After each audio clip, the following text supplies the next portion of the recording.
Hello, hello, hello. It has been a while, but if you don't remember, I'm Molly. Greg's on the floor here, and welcome to this episode of Tea in the Ton. We're going to be breaking down chapter 3. God, we only got up to chapter 3. Chapter 3 of the Viscount Who Loved Me today. I'm going to do my makeup, and we're going to drink some metaphorical tea. As promised, I have lemonade. I made it with a recipe I did in the last episode. I found in the last episode for like Regency lemonade. And you know, I got like an electric citrus juicer. I got really into this. Now I'm juicing everything. But I also just like a random annoying comment. I had to buy this sparkling water. This is the only one they had at the grocery store. Usually you can get it for like $1.10 a litre, but not this week. It's called Thirst Trap, and it's like the bougiest sparkling water I've ever seen in my life. It's sustainable AF, as you can see on the package. Like, what are we doing? Like, I don't know, but it, cost of living's hitting everyone hard, you know? Anyway, let's get into it. I don't think I've done one of these all year, actually. I need to go back and like check the date on my last one. I've had a really just like insane start to the year, and I can't believe we're deep into March now. I'm a little bit affronted at that, but you know, it is what it is. We're getting through it. We're gonna do some makeup today. I'm sorry if the lighting's really weird. The lighting in this room is bad anyway, and it's not summer anymore, but we've had a very long wet season this year, and it's thundering outside. So look, it is what it is. Let's get into it. Maybe we should do a little recap because it's been so long. But basically what happened in the last chapter, Kate and Anthony finally met. It did not start off well. It was not love's young dream. They got kind of trapped by Colin into meeting in the first place. Anthony's obviously set his sights on Edwina, and we're moving forward from there. So right at the very end of the last chapter, Anthony basically told Kate she didn't have a choice. She had to dance with him. And I believe his plan is to sort of interrogate her as it goes through. But we get to see, I guess, like the true dynamics of Kate and Anthony come out in this chapter, and I appreciate it. Like right from the beginning, they're sort of like not, I think both of them think that they have quite a good read on who the other person is going to be or who they expect them to be, but it just like doesn't really go that way. So let's see. I've held my place with a sterilization bag that I must have left in my pocket from work, but you know, here we are. So, chapter 3. As with every chapter in the first 4 books, it starts off with a Lady Whistledown excerpt. I would love to read a whole one of those columns, because I don't think, like, if they were just these little blurbs, that would not, and I think that this is actually the same, like from the same one as the chapter before. Let's find out. Imagine if I'd looked this up in advance. You wouldn't get this. Yes. So it's the same thing, which is Friday the 22nd of April. So obviously this happens on the 21st of April, which I actually think a few people have figured out that this may be Kate's birthday from memory. I can't remember, but anyway. So basically in the article, my first comment apparently was Dance Dance Revolution. I did this. I did this last night at about 11 o'clock after I decided to stop reading the book I was reading, and I was like, you need to get your life together, babe, you know, when you have one of those conversations with yourself. So Dance Dance Revolution. Let's go. So basically it talks about how, you know, in the previous excerpt, Lady Whistledown was talking about how Anthony had been seen dancing with Edwina, how this wasn't really surprising. But she's commenting here that he was also seen dancing with her sister, which, you know, again, she says it's not really surprising. Because she says, you know, Kate's really been in demand on the dance floor since Edwina made that sort of like pronouncement that she'd never marry without Kate's approval. You know, people are taking that quite seriously, so they're trying to get to know Kate as well. I think, and we'll get into this later in the chapter, that like that was not the only reason that people were asking Kate to dance, but like she seems to think it is, so we'll see. But you know, it's got like, you know, whoever heard of needing a girl needing her sister's permission to choose a husband, like feminism, ludicrous. So, and more importantly, who decided the words Smythe Smith and musicale might be used in the same sentence, which if you've read the like prequel series, they're not prequel series actually, they kind of have those ones happen at the same time, about the Smythe Smith girls, like those poor girls, they all hate it as much as like anyone else does. And it's my own personal little headcanon that when Anthony's really pissed Kate off, she RSVPs yes to the musical, and then makes him go. But you know, that's just my little fun headcanon. Anyway, moving on.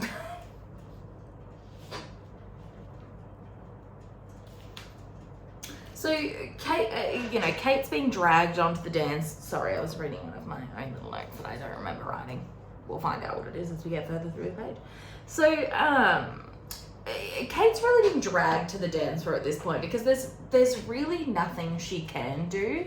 Anthony's her social superior, and really like for Edwina to marry Anthony, even though she's the diamond of the season, like that would be a really good marriage for her because their father was a Baron's second son. So like they're obviously from a title somewhere down the line, but like their father did not have a title, so their father was a mister. It's just, if you know, if she could marry into a title, that's quite a good outcome for her and the family. So there's nothing really Kate can do. I mean, if anyone asked you to dance in this time, you didn't really have much of a choice. You kind of just had to go with it. There was really no way you could say no to that, which was kind of sad. So he's dragging her out onto the dance floor, and she basically says like, there's no need to drag me, I'm gonna do it. And Anthony, being a petty little king, he like makes a really big show of like letting her go and being like, oh yes, let's make our way to the dance floor, as if there aren't hundreds of people watching them with like rapt attention. So we get more of like Kate's read of Anthony in this, and basically like she's kind of like, oh, he thinks so much of himself, he's so awful, but like look, he is a bit of a cutie. Like she says, you know, he's really handsome and his eyes match his hair, and like he's tall. She describes him as being definitely over 6 foot, but not by more than an inch. So he's 6'1", like, okay, I'm about it. And she says there's a really funny little thing, and I want to mention this because it keeps coming back. I noticed like as I was reading the chapter, it keeps coming back and back and back, which is that she says that his lips, and this is a direct quote because like, babe, what are you doing? His lips, while classically beautiful, honey, okay. Like, it's not really the way you describe someone you hate, but you know, go on. Were tight at the corners as if he didn't know how to smile, which is like, it's a really sad thing, but I also like don't think, and I don't think that really matches his description, or not that it doesn't match his description, it doesn't match the way he like instantly presents himself to her, which I think is another way that goes to show like he's not what she expected and she's not what he expected, and it's like a really fun little dynamic that starts to, because neither of them really know how to read one another. So then the minute they get on the dance floor, the minute the dancing starts, Antony's like, okay, so why do you hate me? And she's really thrown by that because she hadn't expected him to be so forthright.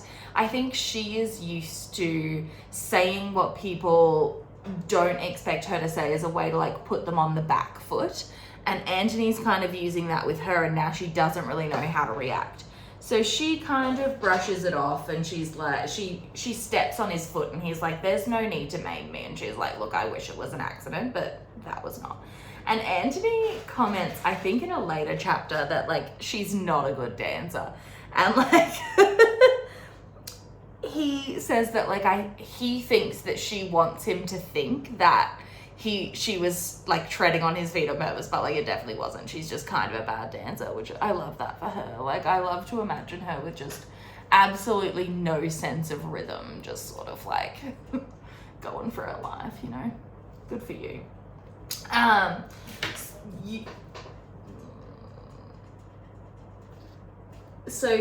Yeah, and Kate's kind of like, look, I actually didn't mean to trot on you there. Like if I had meant to do it, do you not think that I would have like just been more upfront about it, you know? And Antony's kind of like, I don't believe you though. And she's kind of like, well, you know, I feel like if it had occurred to me to do it on purpose, like I would have just done it. And he laughs, which like, she's just said she doesn't think he knows how to smile, and like immediately he's laughing. And this happens quite a few times throughout the chapter. Like I think he finds her a lot more like entertaining and easy to get along with than he really wants to, even this early in their acquaintance. He doesn't, like, you can kind of tell it's begrudging, both of them, but they kind of like enjoy the dynamic that they have. And you know, and Kate's kind of like, can you stop? Everyone's staring. And Antony's like, everyone is staring at us anyway, you know, like, because, and he's kind of full of himself here, but he basically is like, I'm a catch, like, I'm handsome and I'm very rich, like, you should be so lucky. And Kate's like, fucking hell. So, and Kate's kind of like, well, okay, but like a lot of men are dancing with me right now, like a lot of Edwina's little idiot suitors, and he's kind of, they have a little bit of a joke, like, oh, you know, idiots, and she's like, well, if the shoe fits, you know. And he's sort of like begrudgingly amused by all of this, but at the same time, like, I don't know, it throws him off a little bit, because I don't think he expected, you know, from the very beginning, he basically wasn't expecting to find someone to have this kind of banter with, and now it's right in front of him, and he doesn't really know what to do with it, because he hasn't sorted out. In fact, he's done the opposite, and that's what really starts to, I guess, that's what really starts this journey for him, is that, you know, I don't think, had he not found Kate, we'd obviously end up exactly where we are, because he would have just gotten what he expected out of all of this. So I think, you know, they're really both starting to get a read on each other, but also not. They don't really know what's happening. So, you know, they have a little bit of banter, and she basically looks down as if she's trying to step on his toes again, and he's like, you're gonna have to be a lot quicker with me, you know.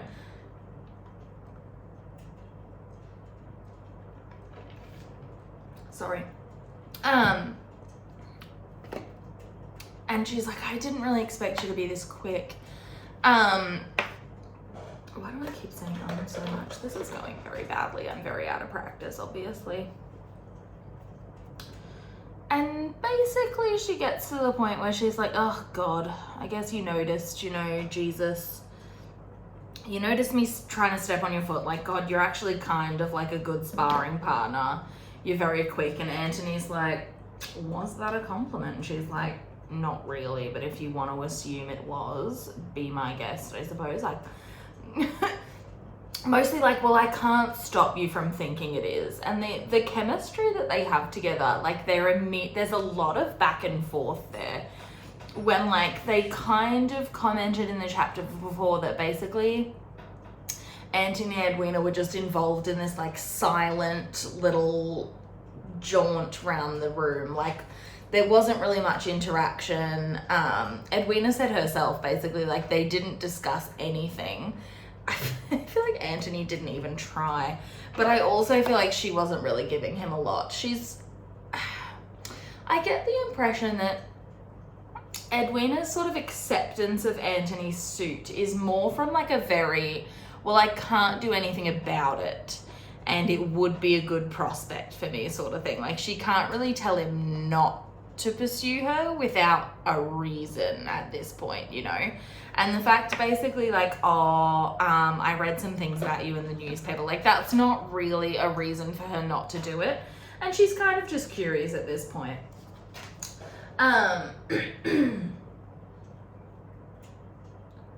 And Anthony's kind of, she says basically like, if you want to assume that's a compliment, like you're not going to get any more from me, so like go ahead. And Anthony's kind of like, oh, that really upsets me, you know, like playing on his sweet little like, oh God, I'm such a wilting little flower. And she's kind of like, I don't think, you know, like I don't think that's true at all. There's a moment and then he's sort of like, okay, so why do you hate me? He's trying to throw her off again, and she kind of didn't expect him to bring it up again. She thought that he dodged this question, and she sort of begrudgingly admits like, I don't hate you. I don't know you well enough to hate you. Like I don't know anything about you. I just, you know, I don't want you near my sister. And he's kind of like, well, knowing me isn't really a prerequisite to hating me, I don't think, you know, like people form opinions. And she kind of, there's a moment, so it says here, she didn't believe for 1 second that reformed rakes made the best husbands. She wasn't even sure a rake could properly be reformed in the first place. And I guess, like, that kind of, she has to marry Anthony now because we have to prove her wrong. Like, that kind of becomes the point of this, you know. We're trying to get each of them to overcome their ideologies about this. So, like, she kind of has to marry Anthony. And it says here that part of the annoyance for her is that like he could have been charming and sincere, and like she probably would have believed it if she'd met him tonight and like he'd been this sort of amiable with her. She probably would have overthrown her perceptions, but the thing that preconceived notions, but the thing that meant that she didn't was that he lied so obviously the first time they met. And this is really like Kate's major insecurity that comes forward. It's really one of her major plot points, is that she feels so inferior to Edwina. She doesn't even believe that like he said, you know, you're as lovely as your sister, and she's kind of like, oh God, you're just so full of shit. Which, like, I don't think it's as big a lie as she seems to think it is. I think, like, that's Greg in the background, sniffing around the door. What do you want? Okay, yeah. Now he's just staring at us. That is not as big a lie as she thinks it is. I think it's one of those things where, like, she sees herself so differently than I think everyone else sees her. Like, no one else in the entire series really comments on, like, how much plainer, like, Lady Whistledown does a few times, but, like, not really. No one else really comments in the entire series about, like, how much plainer she is than Edwina. I think, like, she's not as, I think by comparison, but I don't think she's like an undesirable person. I think there's a strong likelihood that like there's absolutely no way no one asked Kate to dance like just for her. I think like Mary believes this as well. It's unfortunate that Kate and Edwina had to debut in the same season, because I think had they not, and like had Kate had the chance to like be in society without Edwina, I think this might have played out quite differently. Because I think it's just that Kate herself throws a lot of the attention onto Edwina as a sort of out, because she doesn't feel that confident in herself. And she mentions here that, you know, like she feels he must have had some ulterior motive. Otherwise, like, there's no way that could be true, and that's like really just her own insecurity. I don't think that, you know, no one else really compares them that much that we see, other than like the villains of the story, you know, which like we're supposed not to like them, and villains are there to feed into the plot and into the insecurity, so it doesn't really like serve us that well. But we see later in the series that Kate is really like quite admired. Oh God, what have I done to this eyebrow? Kate is really quite admired in the Ton, and like no one mentions her sister ever again. Like, and that's partially because Kate takes a much like a higher role in society than Edwina does through her marriage, but like no one, it's not a continuing plot point, you know, like really that's it. No one ever mentions to her again, like, oh, you know, no one thinks it's weird once they like see them together, once they like, it's a complete thing. It's really just her own insecurity. She didn't like, and it says here like Kate didn't like to think of herself as jealous, but like the comparison between her and Edwina has like always sort of stung a little bit. And I think it's something like that it definitely doesn't come from Mary, but I doubt it would come from their father, from like what little we know about them. So I think probably just once in their tiny little village, people maybe preferred Edwina and she's kind of just stuck to that. But I do think it's also because that allows her to avoid her own belief that maybe things aren't going to work out the way she wants. So she kind of hides behind that, as, you know, she puts the wall there much more than other people do, I think. But anyway, she says, I don't hate you, but I find I cannot like you. And he's like, well, why is that, you know? And she's kind of like, might I be frank? As if this entire, as if this entire interaction that they've had has not been her just being absolutely balls to the walls, like, gutsy, you know? Like, honey, when have you not been frank? In this entire, like, we could accuse you of many things, but not being frank is not one of them. So Anthony's like kind of laughing about that, because he's thinking the same thing. He's kind of like, God, if this was not you being frank, like, I'd hate to bloody see it, you know? And she basically says, like, you're dancing with me because you want to call my sister in. Like, that doesn't bother me, which I mean, we know from 20 seconds before that it absolutely does bother her, but she's absolutely not gonna tell Anthony that.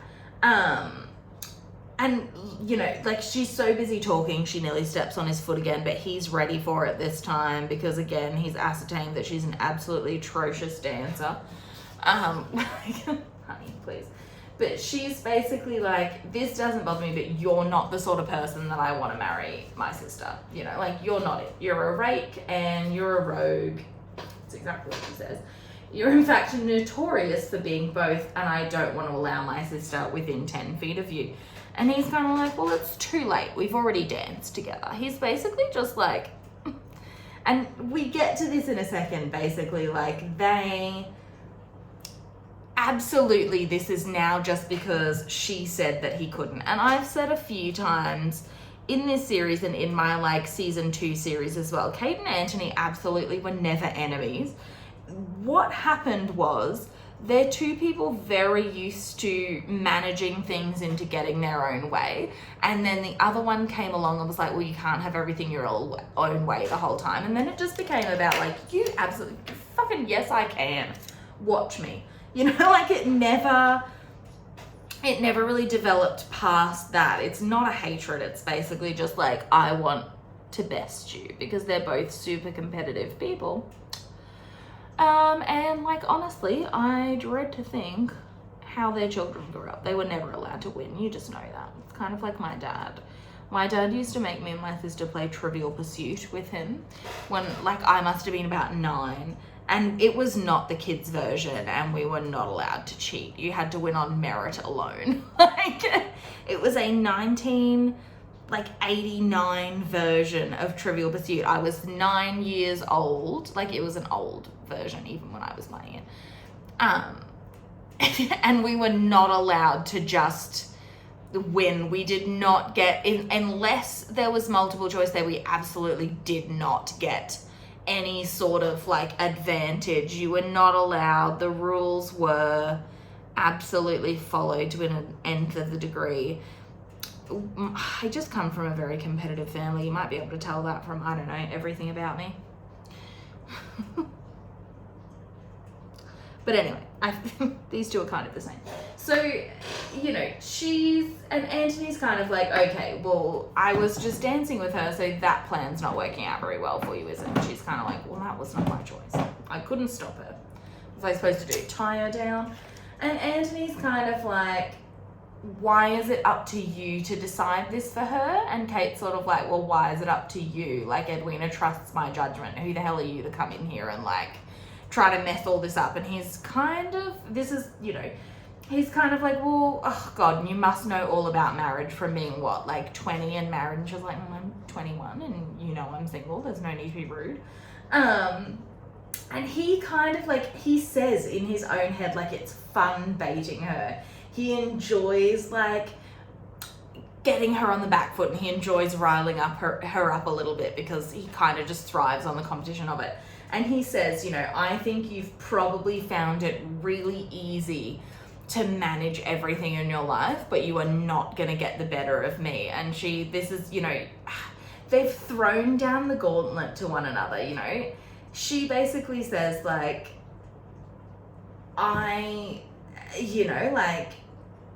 she agrees that, like, she has found it easy. And he's kind of like, I thought so. You seem the sort of person that would, you know, try to manage everything. And she glares at him and he tries to keep himself from laughing again. And I forgot, like, as I was reading this book, like, no one else, and Kate describes him later in the book as, like, he smiles, later in this chapter even, as, like, you know, he's constantly smiling at her, and, like, no one else describes him as a smiley sort of person. Edwina describes him as being quite stern. And I think it just goes to show how easily, like, they feel comfortable with one another, I suppose. Because I don't think for a minute he intends to, like, be this easygoing about it, even though they're kind of teasing one another. But they've thrown down the gauntlet, basically, because she's like, I don't seek to manage you, I just want you to stay the hell away from my sister, basically. And he leans right in and says, like, he's whispering in her ear, essentially, which, like, Antony, calm down. You were in a crowded room. And he says, basically, like, that goes to show how little you know me, because you couldn't have, like, given me something more interesting. The fact that you don't want me to do this, it's kind of like that episode of The Office where Pam's like, stop dating my mother, and Michael's like, I'm gonna start dating her even more. Like, that's exactly what's happening. He's kind of like, well, there's little I relish more than a challenge, so, like, game on, bitch. You've given me the most delicious challenge. So Kate decides she only has one recourse, which is to stamp on his foot in front of everyone.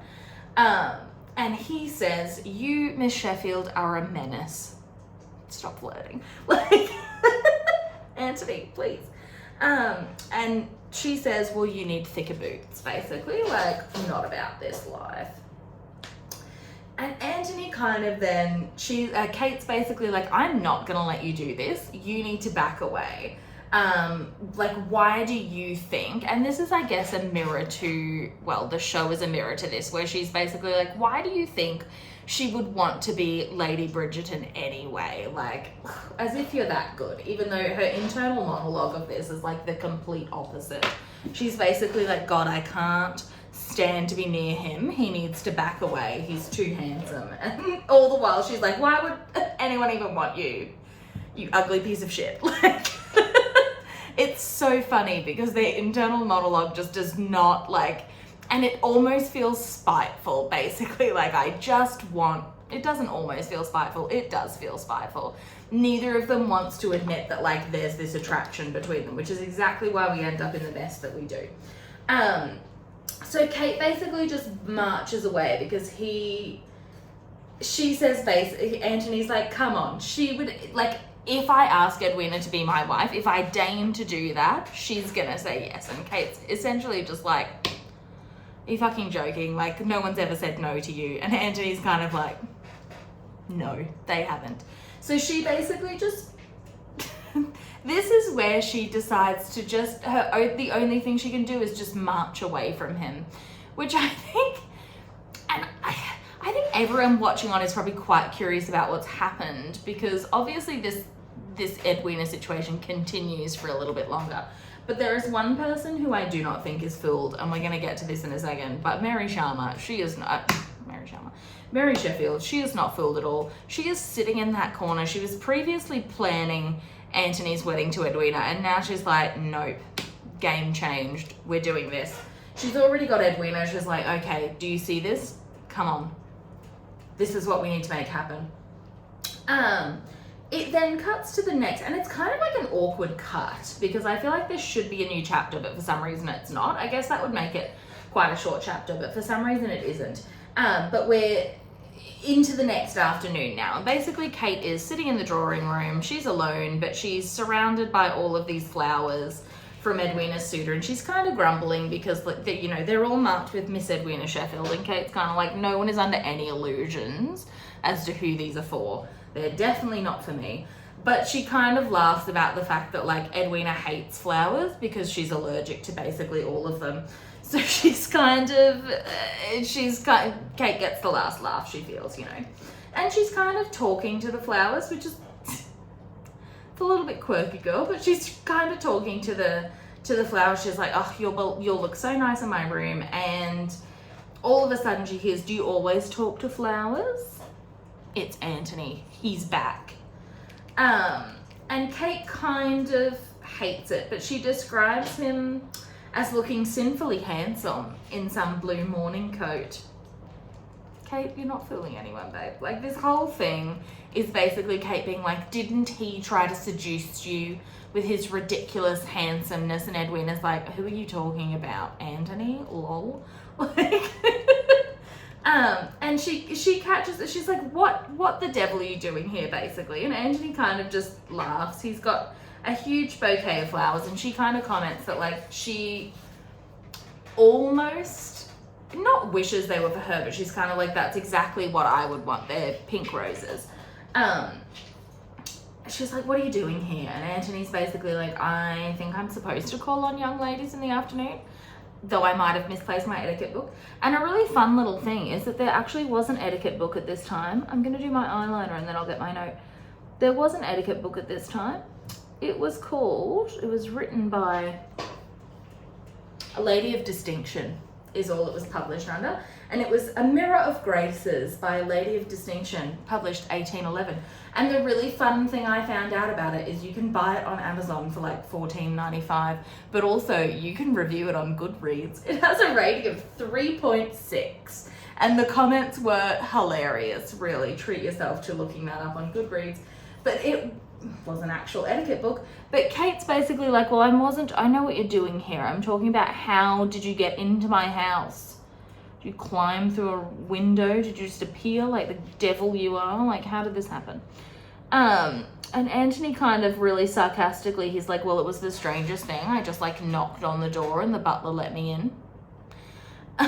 She's kind of like, okay, well, he says himself, he's like, I'd love to claim it was some devilish little scheme, but like, really, it's pretty easy to get in here.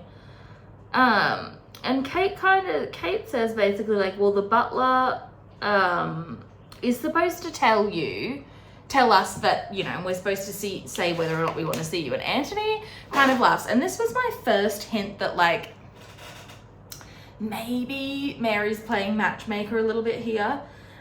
Because Anthony says maybe he had previous instructions that you would always be at home for me, like to let me in no matter what. Because I feel like Mary also probably knew that if for whatever reason Kate was alone and the butler found her, like, Anthony would not be getting into that drawing room. Those flowers would be in the bin outside. Like, there's absolutely no way Kate would let him in. And Kate kind of like grumbles. She's like, oh, it must have been Mary. And Anthony, you know, Anthony notices that she called her Mary and not her mother, and kind of asks, you know, do you call your mother by her first name? And Kate I don't like using the word admits, but Kate tells him that, you know, she's my stepmother. Edwina and I are half sisters, but, you know, she's all I've really had. She's a great mum, etc., etc. And she feels really awkward about it, because she's kind of like, I don't know why I just told him that, but I think it speaks to the fact that, like, on a much deeper level, they do already feel really comfortable with one another.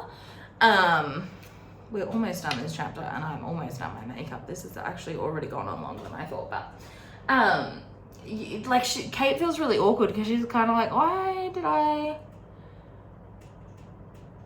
tell you that? Like, you didn't prompt me for it. You didn't, like, I just came out with it. And she hates it, because she feels she's just let, and I quote, her nemesis into her life. Like, she's so dramatic. She's got a nemesis. Admittedly, I describe someone that I knew once upon a time as my nemesis, and everyone's always like, what are you doing? You have a nemesis. You're not a superhero. But anyway, she describes him as her nemesis, and I'm like, this is, honey. Like, so she's kind of like, immediately she's sort of like, well, Edwina's out. She's putting out that, like, well, Edwina's out, you should go. Because she feels awkward about the fact that she's just sort of let him in a little bit.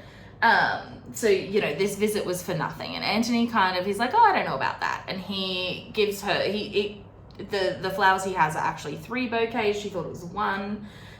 So he says 1, he's like, this is for Edwina, this is for your mother. And she realizes that, like, the last one must be for her. And she kind of hates herself, but purely because she's never gotten flowers before, and she kind of, like, I think she doesn't like at this point that they're from him. Like, her first flowers are from him when they have this sort of relationship, and she doesn't even want him to be there at all. I think even at this stage, it's because, like, she feels more interested in him than she thinks she ought to, especially given that Greg's gone to sleep. Especially given that he's, you know, yeah.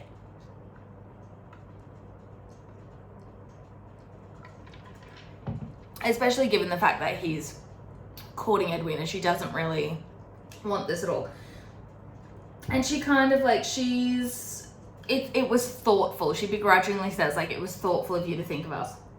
And Anthony kind of says, like, I have to admit, it wasn't my idea. Like, someone courted my sister, and they gave my mother flowers, and, like, they were delighted by it, sort of thing. And I kind of love to imagine Anthony sitting in his study, just like, God, I've got to do what Simon did, don't I? Fuck. Like, he's resorted to using one of Simon's tactics, and he hates it. Like, you see later in this book that, like, Anthony is happy that Daphne's happy, but he wishes she was happy with someone else. Like, she wishes it was not with his bestie, because now I think he feels weird about it. And Kate says, I don't think history's likely to repeat itself. Again, this basically invites the fact that they have to get married, because she needs to be wrong. You know, it's kind of like at the start of Titanic, where, like, Billy Zane says the Titanic's unsinkable. It basically sets up the fact the Titanic has to sink, number 1, because that's what happened in real life. But number 2, because, like, we need him to be wrong. That's kind of how plot happens, you know? You need someone to be wrong about something that they're sure about. Otherwise, you don't really have much of a plot, particularly in romance novels, you know? So she's kind of like, this was lovely, and I know it must kill you to give me flowers because you fucking hate me. So, Anthony's kind of like, oh, kindness directed at me. They're, like, flirting a little bit. And Kate's kind of like, why do you always say exactly the wrong thing? Like, why do you have to fucking annoy me? And Anthony's kind of like, I honestly don't know. It's just where you're concerned, you know? And it kind of becomes unraveled that she's got her opinions of him from Lady Whistledown. And Anthony says, and this is, like, kind of in direct opposition to what actually happens when he finds out, but he's kind of like, I'd love to know who she is so that I could kick her, basically. He says, I'd love to strangle the woman. And Kate immediately is like, well, I think she's great. And Anthony's just like, of course you do, you know. So she's kind of like, can I leave a message? Like, Edwina's going to be a while. She's gone out. And she basically says, you know, she feels that that's an affront to her character because Anthony's kind of like, well, would you actually give it to her? And she's kind of like, honestly, no. But she gets, like, I don't trust she'd give it to him at all. But, like, she gets really affronted because she's like, how dare you suggest that? I mean, I have been complaining about you for the last 14 hours, but, like, how dare you? I would never stoop so low. Just because you said that. And Anthony's kind of like, you know what? I don't know you that well, but, like, these interactions are not setting our dynamic up well, you know? And Kate's kind of like, you are not doing a good job of, like, trying to win me over, you know? And Anthony's kind of like, I know, but I literally can't help myself. He says, exactly, you do something to me. Which, like, okay, I'm here for it. We're on page 63 and, like, they're already absolutely out of control. And he smiled again, and Kate, she describes him as being very smiley. Like, despite what she said, he seems to smile very easily, and she's kind of like, I don't know what to do with that, and honestly, no one else does either. But it makes her legs feel a little bit wobbly. I'm like, honey, this is very much like that scene in Hercules, where they're like, can you just admit you like one another, please? Like, it's getting embarrassing for everyone involved at this point. You know, just give up. He finds a flute. She plays the flute. It's uncovered, which, like, she says, I'm, like, I only just started this year. That doesn't really become a plot point at all. It's just, like, a fun little thing we learned about her, is that she's, like, trying to pick up a new skill this season. You know, it is what it is. So Anthony's kind of like, well, where is your sister if you and your mother are here? Like, where is she? And Kate's like, oh, she's out with Mr. Burbrook.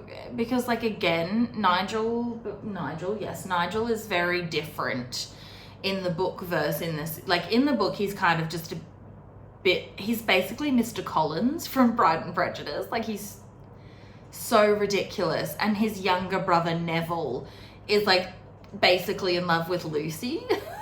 We find out in the last book, bless her. And Anthony's kind of like, why the hell is she out with him? That man has more hair than wit. And Kate's like, he's balding. And Anthony's just like, I've made my point. Like, and Kate, you know, they're kind of like really uncomfortable with one another, but not at the same time. And Anthony's sort of like, you're looking really flushed. Like, what's going on? Because she's just been imagining him with his clothes in tatters. Because he said he wouldn't trust, like, Nigel is not the kind of person that you'd want to be, like, in danger with, which again immediately feeds into what's going to happen in the next chapter. But he's like, are you okay? And she's like, I'm fine. Where's my mother? And this immediately, like, I don't imagine for a second that, like, the butler didn't tell Mary that Anthony had arrived, because, like, why would... It's scandalous, and, you know, Anthony realizes that, like, they shouldn't be alone together. And they're left alone quite a lot throughout this book, and I think it kind of speaks to the fact that maybe Mary was meddling a little bit more than she wants to admit. But Kate's kind of like, well, we shouldn't, like, it's not like her to leave me unchaperoned. And Anthony realizes that, like, shit. He has, and, you know, obviously a bit of foreshadowing, but, like, Anthony has a sudden vision of, like, being trapped into marriage with her because they've been stuck alone. And he basically says that, like, she's so unlike all of the other girls that he's met so far that he forgot that, like, they needed a chaperone. So she's like, okay, she calls a maid in kind of to break up this situation that's going on. And she's kind of like, are you planning to wait? Like, it might be a while. Mary's still nowhere to be seen. The maid's off to get her, you know. Mary's like, can you tell my mother, like, that he's here? And he just smiles again. He's like, you know, any minute now. Okay, it's like, any minute now, my mum will be here. And Anthony just sort of is laying back on the couch. He's just leaning back on the couch like a happy little cat. And the true star of the show has arrived. Newton's here, ladies. Newton's causing quite a commotion in the hall because he loves Mary and Mary hates him. But it's really funny because Anthony's immediately like, oh my God, she's gonna set a dog on me. It's gonna be this huge mastiff. She seems just like the type. She's gonna get it to kill me. No.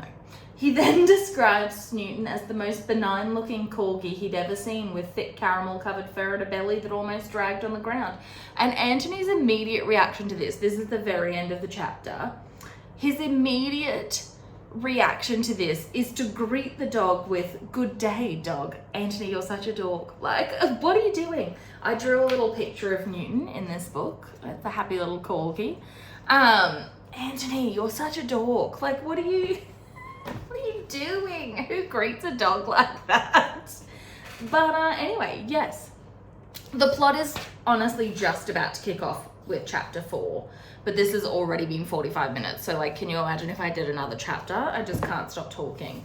But I think like their dynamics are starting to become very clear, obviously. You know, they're not really getting to know one another yet, but they're getting to know one another's personalities, I think. And truly, all of this comes about basically because Kate's like, I don't want you to do this. And Anthony's like, challenge accepted. No one tells me what to do. That's both of their personalities are just so competitive that as soon as one of them says that, the other's just like, okay, we're ready to go. And that's really all that happens, you know. Throughout this whole book, I think it's really interesting that that's the dynamic that develops, because he seems much easier and open with her, and you know, she said herself, like, I don't know why I'm telling you these things, I just met you. So already that's starting to develop, and I think that's really what comes into play in their relationship, is that like they're the person that, you know, like that's the person that they can be unashamedly themselves with, and like there's not any judgment. They've seen one another kind of at their most petty, and like still that's what they want. I think it's really sweet. So yeah. Plot's really starting to kick off now, guys. I mean, what would you be without knowing you can review an etiquette book from 1811 on Goodreads? The comments are hilarious. Please look that up. Anyway, thanks for getting ready with me today, I guess. I'm going to try and do another one of these in a few weeks. Yeah, I just got really busy. February was basically a write-off for me. I was away like half the month, basically. I went to the Eras tour. It was great, obviously. If you want to ask me any questions about that, hit me up for the live stream. I didn't do one this month, but I am planning to do one in April. I'm thinking of moving them to every second month because I'm just not sure that there's really demand for any of this content, but that there's any demand for that sort of content. So we'll see as we go. If more people want me to, we might bring them back to once a month, but I think we're going to drop them back to every second month for now. But I am going to obviously try to do these episodes a little bit more regularly than they have been. I've just been sort of finding my way back into the year. 2024 doesn't even really seem like a real year. Like that's a year in a like an 80s sci-fi movie, you know, like it's not really anything. So yeah, anyway, thanks for getting ready with me. Read chapter 4 ahead of next episode, I guess, if anyone's actually reading along with us. And also, if you want to win this annotated copy that basically just has my little scribbles in it, if you want to win this, I will leave a link in the description below. Just fill that out. And yeah, good luck, everyone. If you want to read some Kate and Anthony fanfiction that I wrote, you can find me on AO3, or you can find me on Tumblr at Newton Sheffield. And yeah, thanks for getting ready with Greg and I, even though he slept this entire time. He sat below and tried to get this Newton, which one of you lovely people sent me. He's adorable and I love him. Greg has been slowly trying to get him. Not succeeded quite yet. As you can imagine, Greg's legs are a little bit shorter than that bookshelf. But anyway, yeah, thanks for getting ready with us, and we'll see you next time. Bye.